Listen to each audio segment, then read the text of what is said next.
കഴിഞ്ഞ മാസം mutual fund കമ്പനികൾ അദാനി ഗ്രൂപ്പിന്റെ ഓഹരികളോട് വലിയ വാങ്ങൽ താൽപര്യമാണ് കാണിച്ചത്. ലിസ്റ്റ് ചെയ്ത 8 അദാനി ഗ്രൂപ്പ് ഓഹരികൾ ACC ഒഴികെ 7 കമ്പനികളും മ്യൂച്വൽ ഫണ്ടുകൾ കഴിഞ്ഞ മാസം വാങ്ങൽ നടത്തിയിരുന്നു. ഏറ്റവും ഉയർന്ന നിക്ഷേപം നടത്തിയത് അദാനി പോർട്ട് ആൻഡ് സെയിൽസ് ആണ്, അതായത് 900 കോടി രൂപ. അദാനി എനർജി സൊല്യൂഷൻസിൽ 804.65 കോടി രൂപയാണ് അസറ്റ് മാനേജ്മെന്റ് കമ്പനികൾ നിക്ഷേപിച്ചത്. അദാനി എന്റർപ്രൈസസിൽ 735.89 കോടി രൂപയും നിക്ഷേപിച്ചു. അദാനി ഗ്രൂപ്പ് ഓഹരികൾ വാങ്ങാൻ മ്യൂച്വൽ ഫണ്ടുകൾ താൽപര്യം കാട്ടുന്ന പ്രവണതയാണിപ്പോൾ.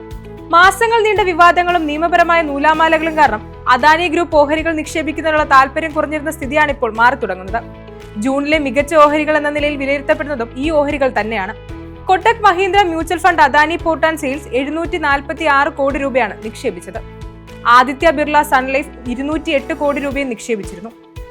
അദാനി എനർജി സൊല്യൂഷൻസിൽ ഇൻവെസ്റ്റർ മ്യൂച്വൽ ഫണ്ട് 180 കോടി രൂപ നിക്ഷേപിച്ചപ്പോൾ ICICI, SBI, കൊട്ടക് മഹീന്ദ്ര എന്നിവർ 100 കോടി രൂപ വീതവും നിക്ഷേപിച്ചു.